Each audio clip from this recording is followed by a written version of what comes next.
Joining me today on the Capital Show, Christopher Martini is a filmmaker and director known for his powerful storytelling on social issues. His latest film, focusing on Donald Trump, dives into the complexities of American politics. Welcome, Christopher, and the man you don't know. What did you tell us? Can we watch the trailer first? We're gonna watch. Sure.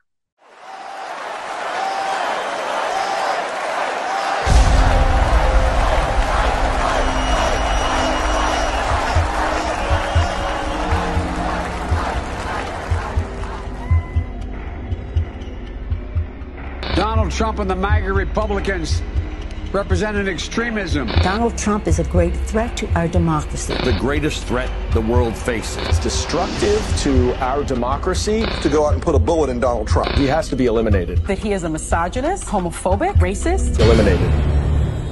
Someone's on top of the roof. Look.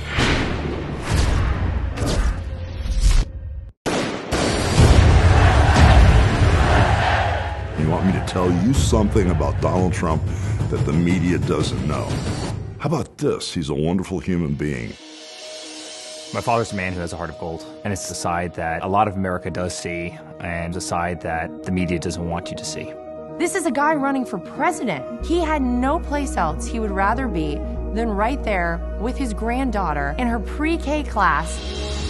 He's a very generous, honest, nice guy. He's done a lot of incredible things for a lot of people, but he's not willing to take credit for it.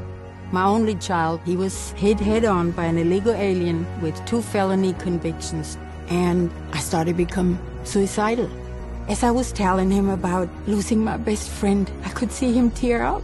Donald Trump didn't just save my life. He helped me share my Dominic. He is actually very relatable. Hello, everybody. When you break him down, he's actually just a regular guy. He's a great athlete, loves to watch sports. He's a really good golfer. He's crushing hot dogs on the course. What's your specialty today? He's an all-American type person. He loves good casual food. He does like his chocolate bars. The deals we have with other countries are unbelievably bad. He can't stand to see things not done the right way. You should be rewarded for competence and capability in doing a job. When you look at what he's gone through, them trying to break him, trying to kill him, he's still out there fighting. This guy has been tested in every possible way. It's inspiring. I'll call him on the phone as a friend and be like, hey, you good? How you doing? Unfazed. He threatens this entire system of the corruption that is the U.S. government. With all of these forces coming against him, not for a moment did he ever show that insecurity or fear that someone might feel when they don't know what's going to happen to them tomorrow. And that is who Donald Trump is. So, Christopher, what inspired you to create The Man You Don't Know, and what were you hoping to achieve with this documentary? So I made a documentary called The Relentless Patriot, which is the story of Scott Lebedo. Global Ascension Studios picked the movie up. Producer Joshua Machello and Arthur Sarkisian, who's known for the Rush Hour movies. They picked up my last movie and got it into theaters. Now we're working on a streaming deal for that movie. They were happy with what they saw with that movie. I took a conservative artist that was sort of being attacked by the left and showed sort of the poetry, the humanity, and the heart of this man. And so I think for that reason, they asked me to direct Donald Trump's documentary. And yeah, it was successful. We saw Elon Musk talking on X. How did you feel when Elon Musk will be very happy of your work? Well, we were in movie theaters and I think somebody tried to suppress our movie because we didn't get the theatrical distribution that we thought we would. So this is what I love about Josh. He just, he doesn't take no for an answer. On to the next thing. He got Elon Musk, to show our movie in its entirety. Benny Johnson was the first one who shared it. Mm. Benny John, and then Elon Musk shared Benny Johnson's tweet, and then now we have 47, almost 50 million views. Mm. So the entire movie is on X. It was our goal to get this out before the election, hopefully to get some new voters for Trump. Course. Given the extensive coverage of Donald Trump in the media, what is unique about your film? How did you uncover some of his life, his personal life, which people don't know exactly, and they put him in the frame of a politician, of a businessman. They don't know how he is very human. How you can tell us? Right, right. So early on, it was a decision of ours, Josh and myself, to tell the human story of Donald Trump. We know all the remarkable things he did in his business life. We know a little bit of his childhood, his media career, and now politics. We know what he did. So the angle of this movie was to show who he was as a person, as a human being, the human side of him throughout his whole life up until now.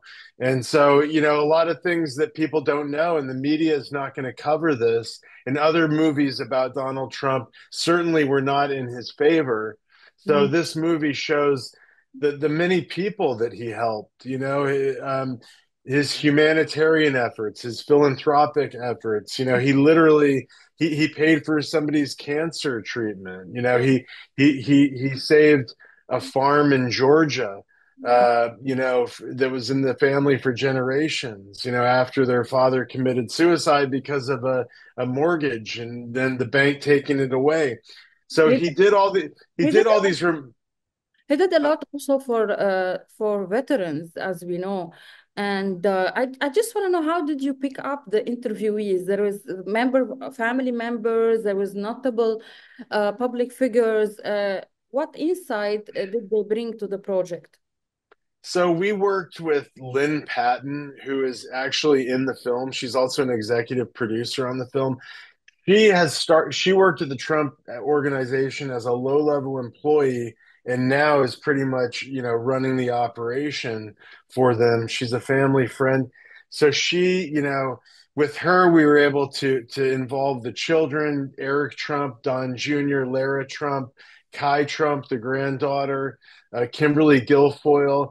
So we did this in participation with the family, and we were trying to give them something new information about their father that the world doesn't know. And I truly believe this documentary shows things about this man that people aren't aware of, and for that reason it's a good documentary. What challenges did you encounter while working with such a high-profile subject? There must be lots of challenges.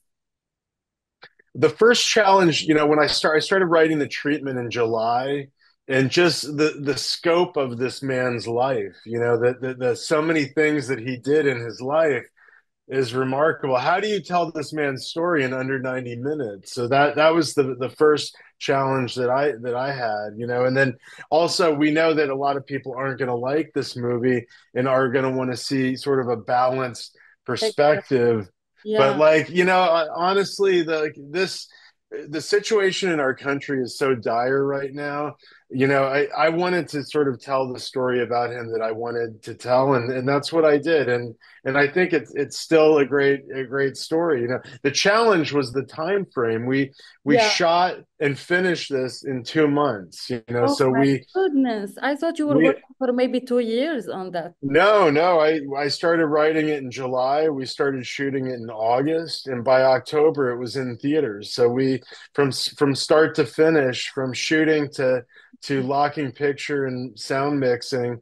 finishing the film was under 2 months. How did So how did you take in consideration to be objective, not to portray someone and only put all the good stuff about him? How did you balance the narrative? I mean, well, so we made a conscious decision. We didn't want to interview liberals talking about Donald Trump for an hour to Mm. show that other side. But in order to tell a good story, I had to have conflict, right? So the conflict with Donald Trump is inherent. He had conflict with his father in childhood. He had conflict in the business world. He was going through bankruptcy, and there was an economic collapse when he was trying to run his businesses.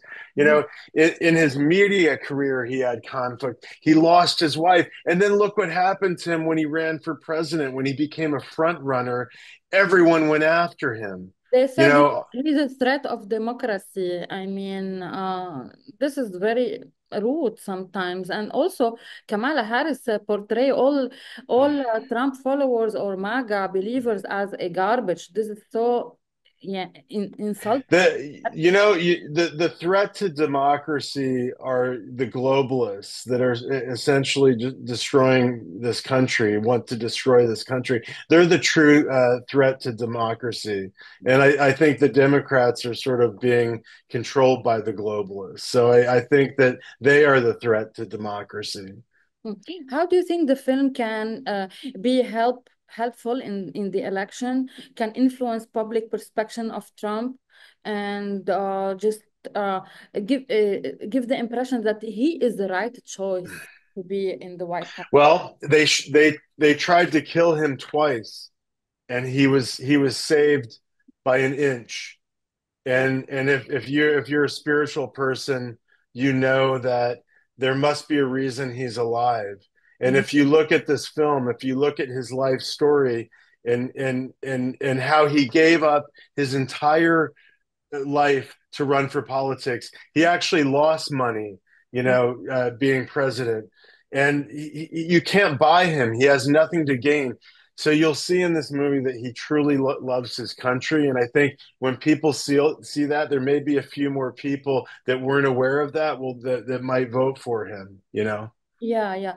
One of the televisions, I mean, a media outlet where Kamala Harris was on in an interview, they do the editing. They did the editing, and I think there is a lawsuit against the editing of her answers. They are helping her, but in filmmaking, there is some editing. And the presentation, you have to choose what to present and what key creative decisions you have to take. So, can you tell us what happened? How did you uh, communicate in this matter?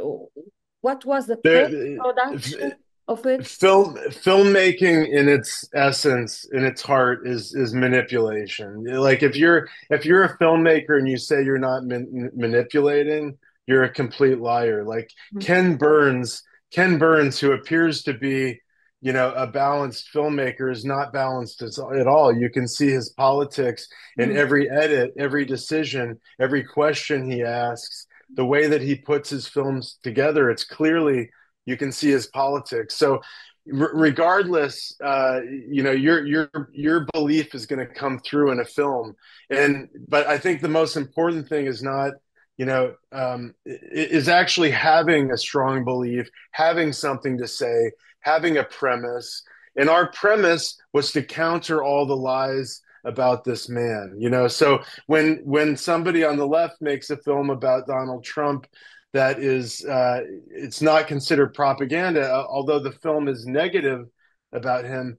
But then we're accused of being making propaganda when we do something in his favor. So it just, it works both ways. The truth is always somewhere in the middle, and I do think when you see the conflict that he was up against, you'll Mhm. see that that we did tell a good story. Yeah. My last question is, how do you see the process of making this document and the influence by how it was influenced by the media, politics, and what is the public perspective of this work of this movie? Well, I think How they receive people how they receive it? What is the feedback?